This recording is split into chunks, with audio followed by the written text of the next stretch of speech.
Wake up, Joe. Wake up. Wake up. Wake up. You gonna fucking huff his farts all day long? Listen to every shitty lie he tells you? Oh my God. It's like, it's humiliating. It's humiliating. Trump is implicated in the Epstein files, and the Epstein files weren't released, and they're like, gee, I wonder why it wasn't released, bro. Joe Rogan has become a disgrace. Yeah, this was honestly one of the cringiest episodes that I've ever seen from Rogan. Fun times with Captain X, Elon Musk, and now available on Spotify. Like, what are you, one of his kids? One of his shithead fucking, IVF babies or whatever? Like, Captain X. But although I'm sure none of his kids actually like him at all, so never mind. Yeah. But either way, just so fucking cringe. And if you watch any of this episode, Rogan's just like laughing at things that obviously aren't funny just to lick the boot of this man. Like, Elon's showing him his dumb Grok AI voice, and he's like, it's making jokes, and Elon's like pretending to laugh like it's the funniest thing he's ever heard, when in reality the jokes are like infantile and completely unsophisticated. It's just like, oh, it said a naughty word and it's an AI, and Joe's like, like, just the most pathetic episode I've ever seen from the Joe Rogan Experience. Even more pathetic, honestly, than when he interviewed Donald Trump himself, because Elon Musk is now in charge. It's no longer someone that's like theoretically could be in charge. Wouldn't it be cool if someone like Elon Musk was in charge? No, Elon Musk now is essentially the president, the guiding ideological force behind this administration, and you really have nothing to offer as far as like pushback or journalism or, even a remotely interesting or tough question when you have 3 hours with such a powerful person. It's so embarrassing. Yeah, it is a literal glazing. And I don't know what it is about Rogan where he seems to be genuinely impressed by Elon Musk. It's like, when you're looking at you're watching a movie, right? And there's the whole sequence where the daughter is like in love with this dude, but he's just a total dope. He's just like a douchebag, and he's not funny, and he's not charismatic, and there's nothing going for him. But to this lady, he like hung the moon because he's like her first boyfriend or whatever. Joe Rogan is behaving like Elon Musk is the guy that took his virginity. You know what I mean? Like, he just has this chemical impairment when it comes to having good judgment around the guy because he deflowered him or something. And I don't know what happened behind closed doors, but after they smoked that joint, maybe there was some, man on mano y mano connecting in the hot sauna. And they took some DMT and events transpired. I'm not judging them for that. I'm judging him for being a little weasel with the world's richest man. And that's one of the only things that I could come up with as maybe why. But that's the vibes I get. It's like they were fooling around in the dugout after school. And now Joe Rogan just can't get this guy out of his head. You know what I mean? He loves him, Dad. It's crazy. Yeah, it really is bizarre how he's so connected to the guy, how he genuinely seems to think he's this hyper intelligent individual that we should all like be in awe of. Let's take a look at this. This might be the most embarrassing clip from the whole exchange, in my opinion. But it was me with it's absurd. It's so crazy. Well, it's deliberate propaganda. So that they know it was not. It was obviously not meant in a negative way. That I literally said, "My heart goes out to you," and it was very positive. The entire speech was very positive. I was being very enthusiastic about the future in space, and it was a great crowd. So yeah, you got a little pumped up. Yeah, it got pumped up. Exactly. Yeah, that's all it is. Obviously. There's video of Tim Walsh doing the exact same thing. Right. Oh gosh. Exact same thing. And he said, of course, it's a Nazi salute. He said that. Right. But it was me with it's absurd.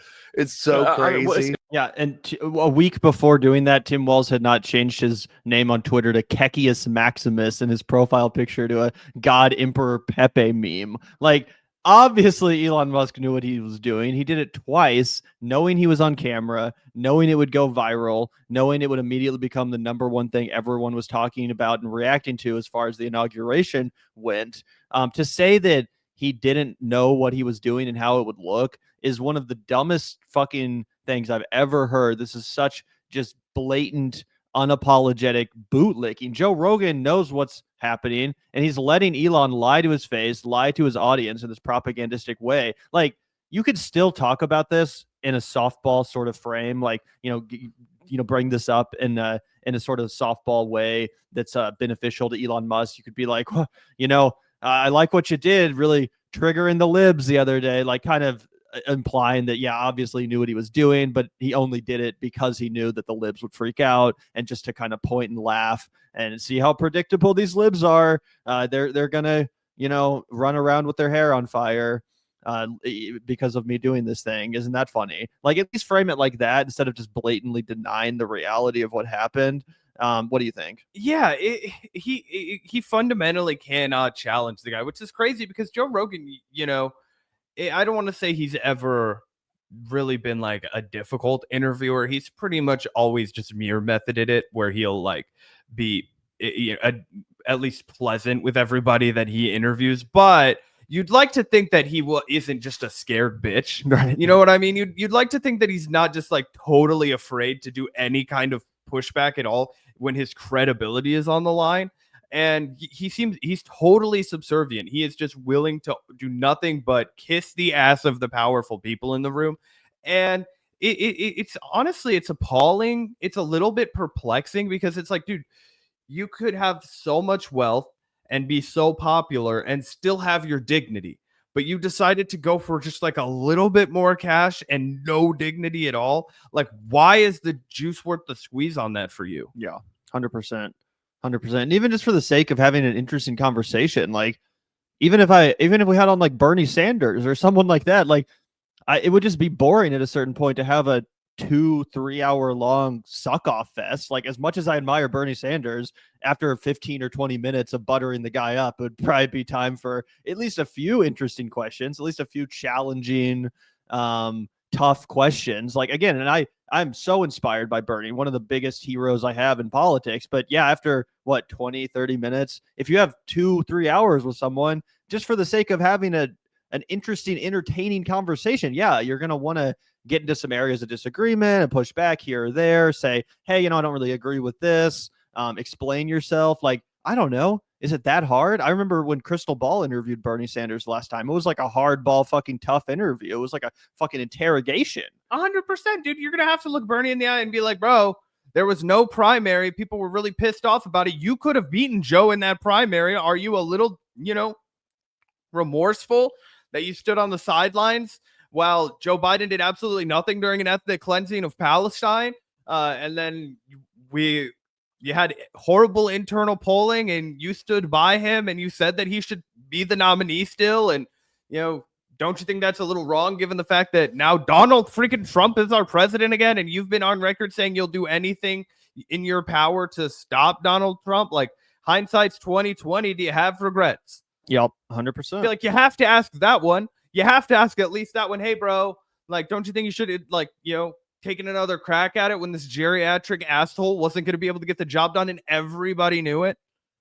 Yep, 100%. And I just hate that shit in general, this kind of sycophantic interviews. Like, we've even been critical in the past of, hosts and, people, journalists that we like, not properly using their access to powerful Congress people, like the squad members, for example. I remember one time we had a beef with Ryan Grimm because he interviewed he interviewed like Pramila Jayapal or AOC, and I thought he didn't ask any tough questions. And I'm like, these people don't even give access to barely anyone on the independent left. If you're going to have that access, you might as well use it to ask some challenging and interesting questions. Obviously, I love Ryan Grimm. He's a great journalist. That was a beef from like 3 or 4 years ago. And I think generally he does a great job interviewing folks. But, just as an example, it's not even just on the right. It's just in general. I hate it when people have access to politicians, powerful people, and they just want to give a softball interview. It's such bullshit. So, oh yeah, 100%. It's like if we interviewed AOC, we'd have to be like, yo, dude, like, what's your rationale for giving money to a guy like Tom O'Halloran when he's in a progressive primary, or when he's in a primary race with Eva Putsova, who's a real legitimate progressive a la AOC, and Tom O'Halloran is a Joe Crowley Democrat that you would have tried to unseat yourself. Like, why are you bringing the ladder up with you instead of making it easier for progressives to get into office? That's a real question that nobody's asked her about. And a lot of you guys will be like, what? She gave money to Tom O'Halloran? Yeah, the money you guys donated to AOC, she went and took and gave to a bunch of like blue dog Democrats that were being challenged by, guess what, progressives. And we were like, that's fucking horseshit. Does that mean AOC's terrible and we hate her? No. But part of doing political commentary, part of covering the news is understanding when these people fuck up and being like, hey, man, did you learn from that mistake? Would you do that again? Because a lot of people who trusted you were like, wait, what in the hell? Why are you doing that? And you need to come out and explain yourself and be like, well, I was trying to get this committee position and this was the kind of deal that was put in front of me. And I was trying to get this buttered up and put through Congress and I was trying to do politics. And they have the opportunity to explain themselves. And then their constituents can be like, damn, I don't agree with that. But at least now I have the full picture of like, well, you know, they were trying to get this accomplished. And that's why it's important to go on progressive media, right? One thing that we talk about all the time is, the Build Back Better bill, when it got bifurcated, right, and split into the bipartisan bill and then the Democrats bill. We knew the Democrats bill was never going to get passed, right? Once the Progressive Caucus and Premier Jayapal agreed to allow them to split the vote, we knew we were going to just get a paltry $850 billion, not the trillions and trillions that we needed. Bernie Sanders was pushing for like $6 trillion. We ended up getting like $850 billion over 10 years. So it's paltry, criminal. Build Back Better was not nearly the success that it could have been. Better than nothing, of course, but not the success that it could have been. And it was extremely courageous of Cori Bush to stand up and say, I am not voting for this bifurcated bill because it doesn't have enough for the people of my district. And that sank her battleship, because the entire time that she was being challenged in the primary, they were running ads saying that she opposed Build Back Better. And she did not have the media access, and she did not have the messaging to her base to say, this is why I opposed it. I did it because I was trying to extract more for you, right? I did not want 850 billion. I wanted 6 trillion. And unfortunately, that message didn't get to the labor folks, and she lost her labor support in St. Louis, which you basically can't win without. And it was really hard for her to win re-election, and obviously she lost, right? So these are the kind of things that become important, and that's what real, actual politics is. Now, Gavin and I love Cori Bush. She was like the 4th person that ever came on our podcast. She was nothing but kind to us, but we would have to ask her about these kinds of things. We'd be like, would you do that again? What's the strategy? How can progressive media better support you after you've taken those tough votes? Right. Which is why she didn't come back on our show, to be honest. Exactly. We would 100%. And that's why, people don't want to go on shows like that. Right. But the responsibility you have when you have a platform and when you cover all these things, and when these are mistakes that have been made, whether they're messaging, whether they're voting mistakes, right? You have to be able to ask people about that. And those are 3 of the absolute best people who have been elected in my lifetime. Right. But Gavin and I still have questions, concerns, comments, critiques, because that's what it is to be an honest commentator. Yep, 100%. 100%. With that said, Zach, let's take a look at Kyle Kulinski's commentary on this interview. Obviously, Kyle's been going hard against Elon Musk and Joe Rogan. So to see them both, sit down for a little suck sesh, obviously that really got under Kyle's skin, and he went really hard here, which again comes right off a clip that we reacted to of Joe Rogan actually kind of sort of subtly criticizing Elon Musk from like a week ago based on the lie surrounding Social Security and how many dead people are receiving it. Joe like barely pushed back on that, but I was kind of hoping that maybe that would signal the beginning of the end. Maybe, Joe Rogan's turning on Elon Musk. Not the case. Not at all the case. So let's take a look at what Kyle has to say about this. So Elon Musk went on Joe Rogan's show for the 812th time.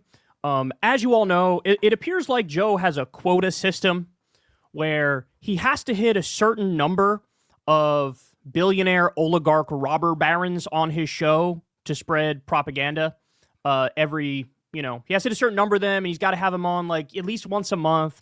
So that's why you see assholes like Mark Andreessen on there, and Mark Zuckerberg on there, and Peter Thiel with his oily face after sucking the blood of a baby. He goes on there. And of course, Elon himself is on there all the time. And I mean, what's happened to him, to Rogan, is just particularly embarrassing. It really is. I mean, the guy has never met a piece of right-wing propaganda misinformation that he hasn't immediately fell for. We saw this when he said there was a homeless guy who started the fires in L.A., and turns out, bro, he had like 5 UN credit cards on him, or he said something like that. And it's like, really, Joe? Because 90% of people, when they look at that, they would sort of laugh it off and be like, well, that's obviously not true. Joe fell for it.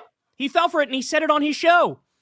And this is what he does, right? This is what he does. Well, after so much crazy stuff, like one time he had this friend, and this friend's wife taught at a school where the kids were shitting in litter boxes. They were literally shitting in litter boxes. And once you find that out, man, you know, and also, you know, Bill Murray was just on there explaining to him that, you know, actually maybe Bob Woodward framed Richard Nixon because his book on John Belushi was so terrible he could have probably done anything. You know, I'm like, and Joe Rogan's just like, it's crazy how, well, once you get burned by the media, you're just like, I don't think anything's true. I'm like, Joe, you have to at least stand in and be like, Watergate happened, okay? Like, Yeah, that was a crazy clip. Remember when, this one's not political, but remember when he fell for that thing where, like, oh, a boxer boxes his own son, like it's a father and son fight, and Joe went on this emotional thing, like, one of the your son, funniest man. clips That's your ever. son, and it turns out it was totally fake. Like, and understand something, if this is who you are, okay, it's okay, but then, like, understand, certainly when it comes to the realm of politics, you probably don't know what the fuck you're talking about, right? Like, have some humility on that front. But instead, what Rogan does is he, like, outsources his brain to Elon Musk and assumes this man's acting in good faith, this man cares about the country, this man, my favorite thing is when he said the other day, bro, he's the richest man in the world, so obviously he doesn't care about money, bro. Do you hear yourself when you talk? He's basically an addict to money. He is shameless. He's exploitative. That's like saying, bro, this heroin addict doesn't need any more heroin. He's already done heroin 20,000 times. Why would he need to do it 20,001, bro? Like this, oh my God, it's so humiliating. But anyway. And yes, Cosmic Wonder, he actually did say that about Elon Musk. And I've seen this, you know, talking point repeated across right-wing media. Oh, Elon Musk is the smartest man the richest man in the world. You really think he wants to take your Social Security money? You really think he needs more money? You really think he needs more handouts? He's already the richest man in the world. What could he possibly want beyond that? Which again is absolutely one of the dumbest things ever. Rich people at this echelon, obviously they're never actually going to spend all of the money they own. Obviously, that's impossible. Elon Musk could spend $1 million a day for the rest of his life and still have like billions left over, probably. But he just wants to see the number, you know, go up. He wants to be the first trillionaire. He wants to be, you know, the world's richest man and it not even be close. It's a fucking game to them. It's like having the highest score in an arcade game. You know, it's not actually meaningful. It doesn't actually impact your life if you have the top score on Galaga, but you want it. You know, that's what you want. Yeah, it's compulsive for sure. And we'll play this quickly just so people know what's up. Oh, what the heck? This other thing about Elon. Elon's going to steal everybody's money. He has $400 billion. I'm telling you, he's not going to steal your money. I'm telling you, that's not what he's doing. What he's doing is he's a super genius that's been with. Okay? And when you've been with by these nitwits that hide behind 3-letter agencies, and you're dealing with one of the smartest people alive, and he helps Donald Trump get into office, and he goes, I want to find out what kind of corruption is really around. Well, it's altruism. It's altruism, Gavin. It's just altruism. He's just trying to find out what kind of real corruption is going on. What he's actually doing is he's firing anybody who's investigating his corruption, and he's giving himself billions of dollars in tax subsidies, and he's getting rid of anything that's good for you and bad for him. Yep, 100%. And like, what does he even think the government's like thwarting that's so important, like with their, you know, the 3-letter regulatory agencies? Like, what, they're stopping us from getting to Mars? Like, who gives a fuck? Like, what the fuck is, what are they stopping? It seems like they're just doing their job of like regulating industry. And obviously, yeah, that's going to piss off any titan of industry if some regulatory agency is like, you know, getting in their way of making another extra $5 billion or something. But as far as like the public good or whatever, like, I don't think that Elon Musk's companies are really in the search of anything that we actually need. Neuralink, don't need it. Sorry. Fucking AI bullshit. Nope. Unnecessary. Going to Mars, complete waste of fucking resources. Let's fix this planet instead of spend billions and billions of dollars trying to set up shop on another one that's even worse, that has an even shittier climate. The fuck? That's so stupid. He's like, we've destroyed the climate of the Earth. We must go to Mars. It's like, where the climate's even fucking more uninhabitable. You idiot. Like, what the fuck? Well, right, but what's crazy is it's kind of like, and I've made this comparison in the past, and people, it's a little clumsy, but bear with me. He's kind of got this Dick Cheney brain where he wanted to go and destroy Iraq so that he could have his company rebuild it and profit off of it. What Elon wants to do is destroy this planet and then have everyone be forced to buy his plane ticket out of here to his terraformed Mars, right? He's not going to be able to do it, but in his brain, that would be the ideal. Then he is the master of the universe. Then everybody will have to worship him. Then he'll sit around like the guy in Mad Max Fury Road and be in charge of all the water. Yeah, literally. And that will be Elon Musk. And that's his dream. That's his fairy tale. That's what he wants to do. He literally wants to own the entire world. That's his obsession with getting to Mars. He wants to be the first guy to Mars so that he can claim it. And then he can make all of us have to pay him for everything just so we can survive on Mars. He wants like beyond feudalism. Okay. He wants to be a pharaoh. That's how he sees himself, right? He sees himself as Homo Deus, right? This next evolution of man. And it's horrifying. And he's incapable of accomplishing it, thank God. But what he's going to do is he's going to drag our society down so far with him as he attempts to. Why do you guys think the first thing he did was get rid of OSHA? Right, that's one of the first places he wielded his sledgehammer, right? Because he hates workers' rights. He doesn't want to have to deal with safety precaution at a stupid plant. Why do you guys think he's giving all these contracts to Neuralink and Starlink and all these kinds of shit? It's because he's going to axe the government, public sector jobs, and then try and funnel whatever he can into his own private companies, a la Dick Cheney. This is him hollowing out the government for his own gain, but that's why he's obsessed with getting to Mars, because he wants to be the ruler of it. That's such a great point. That's such a great. Scary. He probably sees himself also as like the, like the Christopher Columbus of Mars. He wants to be, like you said, the first one to kind of set up shop, plant his flag. Obviously, there were, Christopher Columbus didn't actually discover America, but you know what I'm saying. Yeah. Either way, let's get a little bit more of this. Technically, Kyle. Elon didn't discover Mars. Right. Exactly. This podcast was exactly what you expected it to be. So let's start with this one. As you're all right, and then they're going to watch some of this. Obviously, you guys have seen that, but let's go towards the end because Kyle has some more pretty spicy words for Joe. What is it about the right? You can get so obsessed with all of these conspiracy theories and go deep in the rabbit hole on it, but you just don't allow yourself to acknowledge the plain-faced reality in Occam's razor that Donald Trump is a robber baron. He's part of these insider clubs. He's got tremendous dirt on him. But they, like all the excuses in the world, bro, it's not Trump. It's actually like, there's people left over from the Biden administration that are sort of, hiding the Epstein files or something, bro. My ass cheeks. They are hiding the Epstein files because Donald Trump is fucking implicated in them. And by the way, there's plenty of pictures with Elon Musk and Ghislaine Maxwell. That is the right-hand woman of Jeffrey Epstein, the VP of Elite Sex Crimes Incorporated. Whereas, obviously, the CEO is Jeffrey Epstein.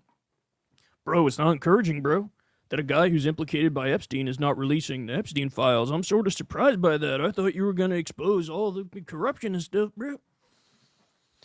Wake up, Joe. Wake up, wake up, wake up. You going to fucking huff his farts all day long? Listen to every shitty fucking lie he tells you? Oh, my God. It's like, it's humiliating. It's humiliating. Trump is implicated in the Epstein files, and the Epstein files weren't released. And they're like, gee, I wonder why it wasn't released, bro.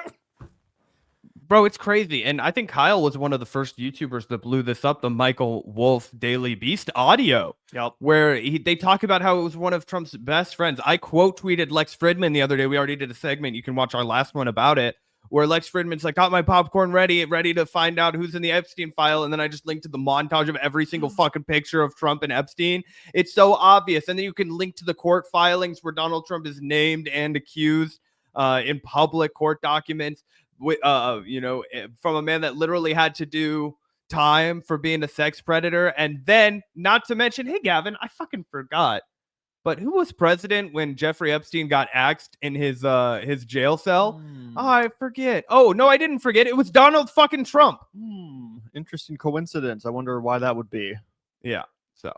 And I warned you guys. I said, look, they're either going to release nothing or they'll release something and heavily redact it. I was right, because they released something that was already released like a decade ago from Gawker, the Black Book, and they redacted it further. They could have just released the whole Gawker thing. Instead, they redacted it further. Oh. Okay, guys. Also, I have to get in on this diatribe. I do it all the time, a little bit too much. If you guys aren't familiar with the Gawker story, do yourself a favor, watch the documentary about Peter Thiel, the guy that so many individuals on the Why I Left the Left free speech bandwagon are sucking from the teat of. Okay, somehow he's a warrior for free speech. No, he's not. He eroded our free speech rights with his billions of dollars. Okay, he bankrolled Hulk Hogan's vitriolic payback lawsuit against Gawker, okay, in an effort to narrow our free speech rights in this country. Because why? Because Gawker published, and like Gawker was a rag sheet. It was a fucking gossip column, but you have a right to be a rag sheet gossip column in this country. And they had published that Peter Thiel was a fucking gay man and that he was having these fucking parties and sexual relations. You could argue about the ethics of doing that, but in this goddamn country, you have a right to be unethical in a lot of times because of free speech. And so it's so crazy to watch all these I'm a free speech absolutist guys come out and be like, Peter Thiel's our hero, when that guy literally bankrolled Hulk Hogan's entire lawsuit to take down Gawker. So anyway, if you're not familiar with that, Peter Thiel is a huge fraud for a million reasons, but just always keep that in your back pocket. He doesn't give a fuck about free speech. Yeah, total monster. Tell me more, bro, about the Democrats and how corrupt they are, bro. Tell me about how why is everybody against finding waste, fraud, and abuse, bro? I don't understand. Why are they against that? Joe Rogan has become a disgrace. Hey, y'all, do me a favor and like and subscribe. It helps out. Word. Disgrace. A complete disgrace. Love to hear it. And so true from Kyle. He just has such a gift for those savage takedowns, specifically of someone like Rogan, who he kind of held off on for so long. You can tell it's some pent up energy and rage there. Let's take a look also at this, Zach. I don't know if you saw, but Kyle Kulinski himself actually got brought up on the Tim Pool show. Someone posted about this on Reddit, which is where I first saw it. Why is Tim Pool focusing on Kyle so much? People speculating as to why. Tim Pool's mad Kyle does better than him without the help of Russian bots and money. That's pretty funny. So before we take a look at this little clip of Tim Pool calling out Kyle Kulinski, do you have any theories as to why he might be focusing on Kyle so much? Oh yeah, money, clout, relevance. We've paid attention to Tim Pool's downfall. He's not attracting a lot of viewers. I mean, this is a guy that's getting, pretty pedestrian numbers for the amount of money he's demanding, right? This is a guy that'll be like, it's not uncommon for us to get, $500,000 for one ad read. I'm like, well, then you better have an audience of millions and millions of people who are going to do whatever the fuck you say if you're going to command that from an advertiser, right? Like, and you want us to believe that, oh no, you were actually just getting that money from Russia, right? So that you would say there's stupid shit, which is documented and proven. Yeah. You're not actually building an authentic base. And I think the Tenet media scandal hurt him, man, because listen, a lot of people who get propaganda, they don't want to know that they're getting fucking propaganda from another country. Like, they want to have plausible deniability. They want to think that they're getting authenticity from you and not that you're just being paid to, feed them like little birds. Even if you are paid to feed them like little birds, just chewed up and regurgitated talking points, they want to still feel like you're sincere, like it's what you actually believe. And Tim Pool completely lost that, right? And he's also just not that entertaining. He's not that compelling. He doesn't have a clear ideology, which I think is a problem. He was one of those guys that started during the Occupy Wall Street as like, I'm challenging the 1% as a member of the 99%. And then he ran all the way to Trump's going to have like a 50-state sweep, kind of MAGA bro for a while. Then that stopped working. So he's really all across the map over the last 15 years of where his politics have been. So that's never good, because over the long period of time, people want you to have consistency if you're going to have staying power. And then, of course, Kyle is exploding in popularity right now with the fact that there's so many people who are abandoning MSNBC, so many people who are pulling the plug on cable and coming to YouTube. And that's why we've seen success for our homies like Kyle, like Mike Figueredo, like David Dole. Those are people who are being able to, catch those new audience members. And what Tim Pool wants to do is kind of glob onto the SEO of Kyle's name right now. Yeah, I think that's spot on. I feel like Tim Pool's kind of become, or he's really joined the Dave Rubin category, where like he still gets decent views, but his relevance seems to have dried up. You don't really hear people talking about like whatever Tim Pool's up to. You don't really hear him like triggering the libs that much or controlling the discourse. It kind of just seems like, one of these conservative commentators whose relevance is kind of beyond or behind him. So, who knows, but that's the sense that I get. Let's take a look here and you guys can see what he has to say about Kyle Kulinski's recent tweets. I'm interested, Zach, specifically in what you have to say about the substance of this, because I know we got in a little bit of a battle with chat a couple streams ago concerning the issue of Ukraine, Russia, the funding of this conflict, et cetera, et cetera. So, who knows? Who knows what we have to say about this? Let's take a look. The whole stream. This is what's crazy to me. Okay. Before I play this, let's just pull up. Here's Kyle Kulinski. He posted this meme. Me asking my grandma to stop at McDonald's, Zelensky shaking hands with Biden. It says me asking my mom to stop at McDonald's, and Trump and JD Vance are yelling at Zelensky. This is not the only meme posted by Kyle Kulinski that is ragging on Donald Trump and propping up Ukraine. Why? Kyle, why are you in favor of the military-industrial complex spending hundreds of billions of dollars in a country that no one can find on a map? And I say that because it is not an ally of the United States. It is not of utmost strategic importance other than cheaper gas into Europe. But I digress. Let's make fun of, here's Zelensky where. So yeah, his line is basically that Kyle's been carrying water for the military-industrial complex. He would have you believe that Kyle's been out here just preaching day in and day out. America must fund Ukraine. America must send more money to Zelensky. When in reality, that's not the case. Kyle's actually taken some heat from his audience, much like we have from ours, over his consistency on the issue, saying that, well, of course, Ukraine is the victim of Russia's aggression. It's still not necessarily a good idea for the United States of America, a nuclear armed superpower, to get involved, to use this as a proxy war against Russia, essentially to poke the bear and try to weaken this opponent of ours on the global stage, which I think is pretty obviously what's happened. If you zoom out and kind of look at it just objectively, that is the role that we've played in the conflict, and that is the way that we've used Ukraine in this conflict against Russia in our broader battle with Putin, right? So I think that's fair to acknowledge, as Kyle has. Where I sense Kyle's frustration coming from on this specific issue is more the comparison and the contrast, the way Trump treated Zelensky and the way that Trump treated Netanyahu not that long ago. Like a couple of weeks ago, he pulled out the chair, gave him a king's welcome, right? But with Zelensky, who again is the victim, or at least the president of the country who's the victim, not to defend every decision Zelensky's made, but he's basically responding to the situation the same way that an American president would, right? If we got attacked, if fucking some other country was like, we're going to take Utah, we would fight that country. We would draft people and send American bodies to the front line to try to repel that invasion. That's what Ukraine has done. So it does seem weird that we would treat Zelensky like that in the Oval Office, demean him, insult him, mock him, when again, Ukraine is the victim country, but we don't have any aggressive energy for Netanyahu. I wish Trump had given that sort of performance in the Oval Office with Netanyahu. I might put on a MAGA hat. I'm not even kidding. If JD Vance and Donald Trump had treated Netanyahu like they treated Zelensky, I might be out here waving the MAGA flag. Unfortunately, that's not what happened. Yeah, 100%. No, I think Kyle has been absolutely spot on with his Ukraine coverage. And you're totally correct. One, what's absolutely hilarious, and we have to get this out of the way completely. Like, imagine having the audacity as Tim Pool to act like you're a moral authority on this. We all know you've taken hundreds of thousands of dollars at bare minimum from Russia. So I don't give a fuck about what you have to say about the foreign policy conflict between this.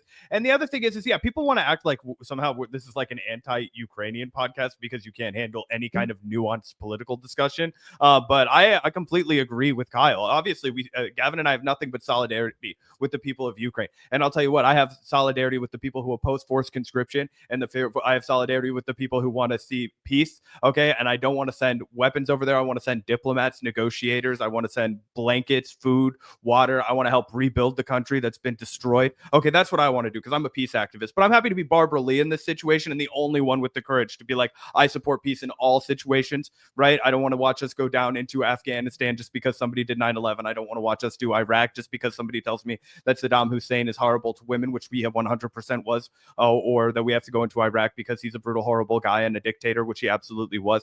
I am willing to step back and be like, I'll be the unpopular one. I want to be the voice for peace. And that's what I love about Kyle Kulinski, right? He will tell you exactly as Gavin said, that Russia, completely the aggressor. Like, you don't have to say this stupid shit like they're cousins and they wanted to be invaded by Russia. Like, that's how you know you're dealing with a propagandist, okay? Like, I'm sorry, but no, they do not want to be invaded, right? Here's the example that I like to give. If China decided to invade Hawaii, as Gavin mentioned, they would do forced drafts. Trump could declare martial law and to suspend elections. They could get rid of the internet overnight. One time, Gavin and I went really deep down the rabbit hole of everything that you can do as the president if you suspend, if you like impose martial law, which the president would have the right to do if there was an invasion on U.S. sovereign soil. Okay, just like people often point out they have the right to do in the Ukraine, I would be opposing that. Right, because I would not want Donald Trump to impose martial law over me, and I would sure shit not want to go fight and die in Hawaii. That would just be my position as an anti-war individual, right? So what Kyle is expressing right here is the fact that the reason Trump has so much bravado with Ukraine is because his base allows it, right? That's why after he went and did all of the fucking, oh, we need to put America first, right? He does nothing to put any kind of checks on Israel as they announce they're going to commit major war crimes in Gaza by starving the population, right? And what else does he do? He takes $850 million, right, and unfreezes the aid to Taiwan because he's not interested in peace. He's not interested in doing any kind of diplomacy. That's what's wrong with Donald Trump. What's wrong with Donald Trump is that he is not concerned with the path to peace anywhere. He's only concerned with himself. We know that, right? So it's impossible to be fucking shocked, right, by his bad behavior, right? What he wants to do is he wants to escalate with China because that's the war that's popular with his base, right? The Ukraine war was popular with Joe Biden's base, right? You'll notice that the people who were very, very rah about Israel having the right to defend itself, you'll notice that all of the same people that were very gung-ho about saying that, Hamas had this coming, those are the same people that are very much cheerleading the war in Ukraine, right? So you have to parse through all of that, right? And you don't want to just be a part of the cacophony of people who are saying, send $25 billion more in anti-tank missiles, or like Donald Trump is just Putin's little lapdog, and that's why he's doing it. Putin is playing him like a marionette. No, that fundamentally misunderstands what's happening. What happens is that Donald Trump is 100% beholden to Israel, and his base wants him to do more aggression towards China, right? And how does he own the libs? By being a douchebag to Zelensky, because he's going to portray that as Joe Biden's war. He's getting us out of Joe Biden's war like he promised, just so he can get us into a bigger, more dangerous war with China over Taiwan. Because I'll guarantee you guys, if China invades Taiwan while Donald Trump is president, we're fucked. We are fucked because he is going to escalate massively as a way of doing a proxy war with China. And the United States cannot fight a war on two fronts between Russia and China. We will lose. All of us that are listening to this podcast will in some way or another be dragged into that war. We can't play that fucking game, guys. You ever heard the historical reference to mutually assured destruction? Like, that's what we're talking about. We're talking about nuclear armed countries. Okay, so there has to be diplomacy. There cannot be these fire and brimstone games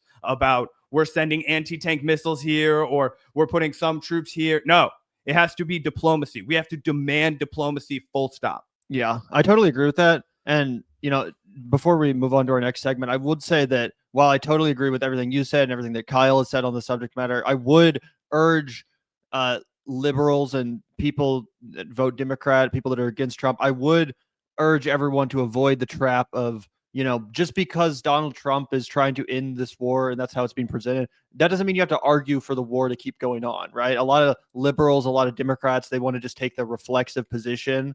And that's not a good idea. Peace is popular. Diplomacy is popular. Ending the war in Ukraine is popular. And that is how a lot of Americans perceive what Trump is trying to do. And you can say he's only doing it because he's a bitch to Putin or whatever. And that might be true. But still, I don't think it's a good idea for the left or Democrats or anyone who's in opposition to Trump to somehow come out as like, oh, I'm against this war just going on and on and on and on and on and on and on, and Americans paying for it. Because that's not popular either. And voters don't want to feel like the Democratic Party just exists to defend Ukraine's interests rather than their own.